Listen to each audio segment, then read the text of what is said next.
Hey gamers, what is going on? Squirrely here. Thank you so much for joining me as always.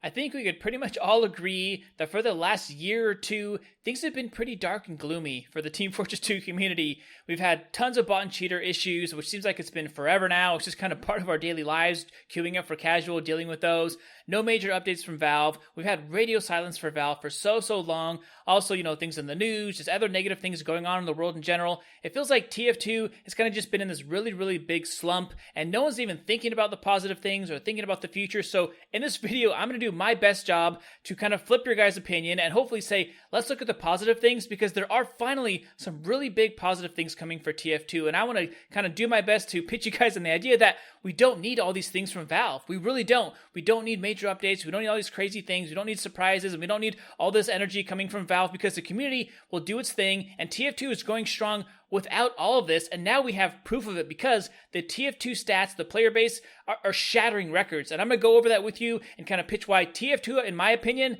is just too strong. TF2 strong. We don't need anyone else. We're going to do it ourselves like we have been. And I'm really optimistic and positive about the rest of this year and the future of Team Fortress 2. So let's get into it. So if we pull up the Steam charts, you guys have probably heard other people talk about this a little bit, that, during the whole shelter in place, most video games had kind of a jump in their player base, and TF2, had that same benefit. We had a little bit of jump in our player base, but I want to point something out. We hit our peak players, not for the month or not for the year, for all time, up at the top here, 150,000 at our peak players, and playing as of right now, 2 hours ago, 108,000. We're pushing almost 110,000 players. And just within the last 24 hours of recording, almost 115,000 peak players. Now, it's hard to put that into perspective. Like, is that good? Is that bad? For TF2, that's phenomenal. That's huge. In fact, that puts us in the top 4, usually the top 3, top 4, top 5 for all Steam games playing at the same time. Of course, Counter-Strike and Dota 2 will usually be up there, but TF2 is usually like top 10, top 6, top 7, bouncing around there. So to be in the top 5 is huge. To be in the top 4 is even bigger. Hopefully, cross your fingers, someday we'll be in the top 3 or top 2. That would be amazing, but I'm not going to push it too far. But just look at these stats on here. 150,000 is huge, but it's not just like a fluke, right? Think about the update that we had. It was not a big revolutionary update. They gave us some great tools to deal with the bots. The bots are still there, of course. It did sound like a good amount of them have disappeared, but there's still plenty of bots. But as far as since I've been playing since the summer update, it's been way more manageable. I'm seeing less bots in general. Of course, occasionally you get an actual human being who's cheating, has got exploits or whatever. That's kind of annoying, but you just queue for new map. Like, we're so used to dealing with cheaters, it's not a big deal at all. But I'm not seeing these big bot queues as much as I used to. And of course, if you get in at the right time a day, like, you just don't see them as much. And if you do, they're gone quickly. Like, people have been trained subconsciously that they see the name, they notice the profile, like, boom, the bot's gone right away. So it's not as bad as it used to be, for sure. But look at the numbers on here. This is all during shelter in place. This is all during the pandemic. And these numbers are huge. Well over 100,000 since October of last year. So basically since the end of, a little bit after summer last year. And even going from exactly a year ago, even having numbers high 80s, low 90s is really good for TF2 in my opinion, but we're just crushing it. 130, 101, 150 basically, 110, 133. Like, look at these numbers, and we're just capping out right now at 150,000. And I'm looking forward to seeing the next month, because I don't think it was a coincidence that there's a big update, because the update was not that big. It actually was kind of a soft update with a couple of different things scattered here and there. Some things to deal with the bots, some new cosmetics, some new unusuals, some other things. They fixed some competitive maps, but for the most part, it was kind of felt like a sprinkling of different topics and different things. It wasn't like one huge major update. And I think towards the end of the year is when we get our big event updates, our big community updates, and that's when we really see a big player number. So I'm even more excited that I think we can even smash this record. Now, one thing to keep in mind is that these Steam charts on here doesn't go to the back, the beginning of time for Team Fortress 2. It doesn't go back like to 2007 or whatever. It only goes back to 2012. But even then, that's a huge, chunk of time, chunk of history to look at this. And you can see back in 2012, our numbers were quite a bit lower. And this is when TF2 was getting way more updates, way more content, way more support from Valve, things like that. Now, of course, you could say, well, they didn't have as many games. CSGO, didn't even exist for, a long time ago. And, other games, Dota 2, you could definitely make that case, and I understand it, that there's just less attention for Valve to be, kind of spread apart. But for the most part, the fact that we're pretty much getting, look at the 70s, low 70s, mid 70s, that's double. We're double our peak players. That is outrageous. That's crazy.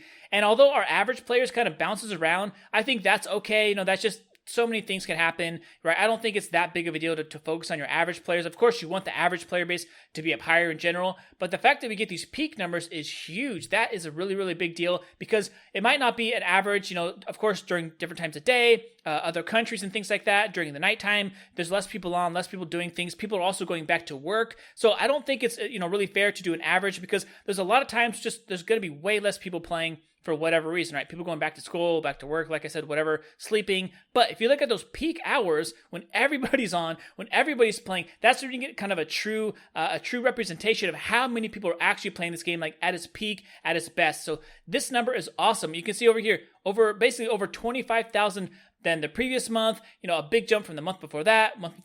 I mean, this right here, we almost got 150 back in December of 2020, but that is with the end of the year, right? Everyone's at home celebrating the holidays. The Smissmas update is there. So that makes a little bit more sense. And then you can see here on October. So that also makes sense, with the Halloween update. So what I'm saying is we almost broke, and these actually broke records, previous records. If you look back, I think 130 was a record, then 133 was later, but before that it was 146. And now we're hitting 150 just in the middle of, beginning of summer. We have nothing really big going on right now. Though we did have the small update, like I said, but it wasn't like, I don't really see people talking about the update or bragging about it or like celebrating or unboxing like crazy. It's kind of like low-key update, to be honest. More people excited about all the features to deal with bots. So if we're pulling these good numbers right now with like nothing major going on, imagine at the end of the year when we do have the Smissmas update, we do have the Scream Fortress update. People are at home, they are celebrating, things are kind of opened up. People are looking forward to playing, during the holidays with family and friends and things like that.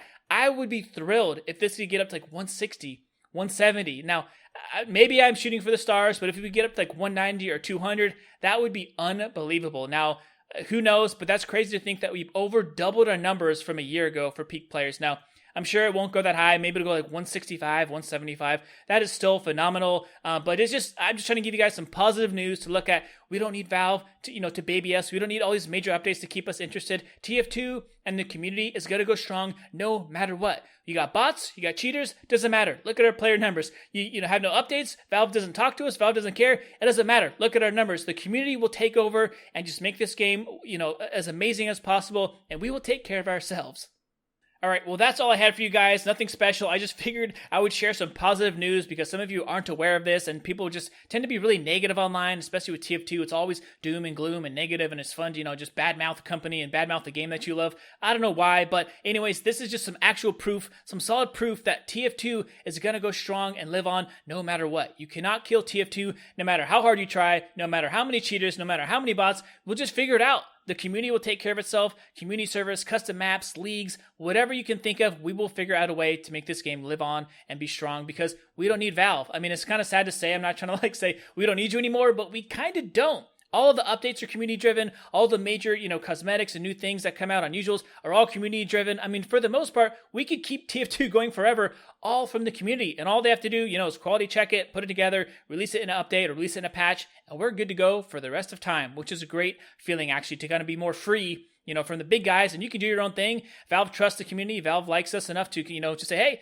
you know what you want. If you want to support us, unbox some crates and buy some stuff from us, you keep us going, we'll keep you going. So it's a nice mutual relationship, I think, right now, and I'm super thrilled for the end of the year. Like I said, I think our player numbers could just explode even more. I'm really, really hoping for that. The closer we get to 200, the more excited I get. That would be an unbelievable landmark for TF2. So who knows if we get there? Maybe we will. Maybe if we share this video, get all your friends to install Steam again, get them to jump on TF2 during the holidays, show Valve that, hey, we got the numbers now. Now give us some more stuff, give us some more attention, put some more resources and money into TF2, whether it's anti-cheat or updates or cosmetics or weapons, like whatever. We deserve your time and attention because we're putting up really good numbers and we can keep pumping those numbers if we need to. So anyways, some good news with you guys. Hopefully you're having a great day out there.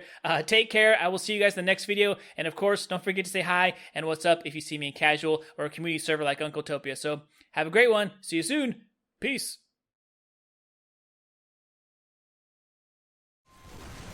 5 behind.